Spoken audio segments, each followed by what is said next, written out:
किसान साथियों, भारत सरकार के द्वारा लहसुन के निर्यात को 10 मार्च को ही खोल दिया गया था, लेकिन अभी तक लहसुन के निर्यात के बारे में कोई भी खबर नहीं मिल रही थी। लेकिन आज के इस वीडियो में मैं आपके लिए बहुत सारी जानकारियां लेकर आ चुका हूं। लहसुन के निर्यात से संबंधित बहुत सारे आंकड़े मैं आपको इसी वीडियो में बताऊंगा कि किन किन देशों को भारत लहसुन का निर्यात कर रहा है। किसान साथियों, ऐसा नहीं है कि बीते दिनों में भारत के द्वारा लहसुन का निर्यात नहीं किया गया हो। जब से लहसुन का निर्यात खुला है, भारतीय लहसुन के व्यापारी गार्लिक के एक्सपोर्टर लहसुन का रेगुलर निर्यात कर रहे हैं। लेकिन लहसुन का निर्यात होने के बाद भी लहसुन के भाव में तेजी अभी तक क्यों नहीं बनी है, इसके कुछ मुख्य कारण हैं, ये भी मैं आपको बताऊंगा।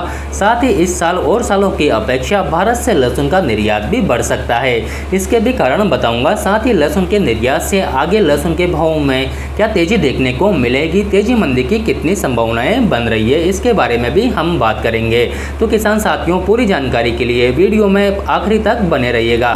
सबसे पहले लहसुन के निर्यात के आंकड़े देख लेते हैं। किसान साथियों, ये अप्रैल महीने का डाटा है, इसके बाद आज 10 जून तक का डाटा भी देखेंगे। यहाँ पर आप देख सकते हैं सबसे ऊपर में 18 अप्रैल लिखा है, flavour garlic export shipment from India are 434 exported by 66 supplier. मतलब अप्रैल के महीने में लहसुन के विदेशों में लगभग 434 शिपमेंट ही गए हैं, जो कि 66 सप्लायर्स यानी कि 66 गार्लिक एक्सपोर्टर के द्वारा 434 शिपमेंट ही एक्सपोर्ट किए गए हैं। भारत के अंदर अप्रैल के महीने में ही नए लहसुन के सीजन की शुरुआत होती है। इसी वजह से बढ़िया स्टॉक क्वालिटी, एक्सपोर्ट क्वालिटी वाला लहसुन अप्रैल के महीने में मंडियों में बहुत ही कम मात्रा में जाता है।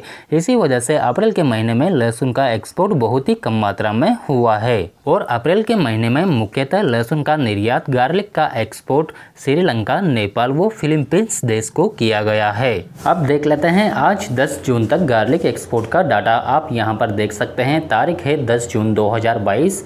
Garlic export shipment from India are 152 K, मतलब 1,52,400 शिपमेंट इंडिया के बाहर गए हैं, जो कि पूरे लगभग 4,544 सप्लायर यानी कि गार्लिक एक्सपोर्टर के द्वारा एक्सपोर्ट किए गए हैं, जिसमें से कुछ शिपमेंट ऑनियंस यानी कि प्याज के भी है। और मई से आज 10 जून तक ज़्यादातर गार्लिक एक्सपोर्ट के shipment United state, United Arab emirates और ऑस्ट्रेलिया देश को किए गए हैं। यहाँ पर आप 100 लेटेस्ट गार्लिक शिपमेंट यानी कि आप 100 नवीनतम सौदों की जानकारी यहाँ पर देख सकते हैं कि कौन कौन से देश को कितनी मात्रा में लहसुन को भेजा गया है। यहाँ पर दिखाया गया है कि इंडिया से Australia, Bangladesh, Bhutan, Canada, Netherland, New Zealand, Oman, Qatar, Saudi Arab, Singapore, Malaysia, United Arab Emirate यानी कि सऊदी अरब, यूनाइटेड किंगडम यानी कि ब्रिटेन, यूनाइटेड स्टेट यानी कि अमेरिका देश को शिपमेंट भेजे जा चुके हैं। और यहाँ पर आप देख सकते हैं कि जिस टाइप का लहसुन भेजा गया है उसका नाम है।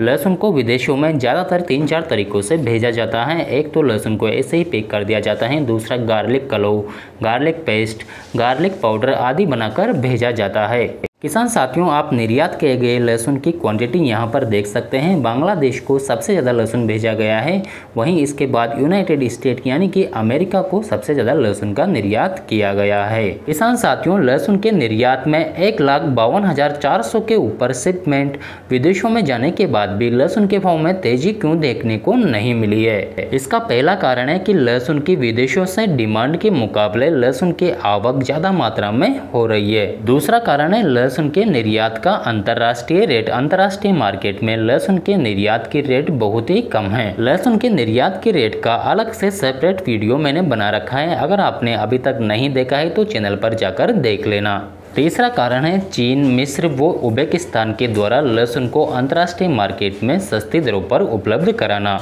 ये तीनों देश अंतर्राष्ट्रीय मार्केट में लहसुन को बहुत ही सस्ती दरों पर विदेशों में भेज रहे हैं, क्योंकि इनके पास इस साल बहुत ही बढ़िया मात्रा में लहसुन का प्रोडक्शन निकला है। और अंतर्राष्ट्रीय मार्केट में लहसुन के निर्यात की रेट कम होने के कारण लहसुन के घरेलू मार्केट में भी मंदी का माहौल देखने को मिल रहा है। इसी वजह से लहसुन का निर्यात होने के बावजूद भी लहसुन के भाव में तेजी का संयोग नहीं बन पा रहा है। पिछले 2-3 सालों की अपेक्षा इस साल भारत से लहसुन का निर्यात बढ़ सकता है, क्योंकि इस साल और सालों की अपेक्षा घरेलू मार्केट में लहसुन की कीमतें कम हैं। पिछले 2-3 सालों में क्या हुआ था कि भारत की घरेलू मार्केट में लहसुन की कीमतें अंतर्राष्ट्रीय मार्केट से कहीं ज़्यादा थी।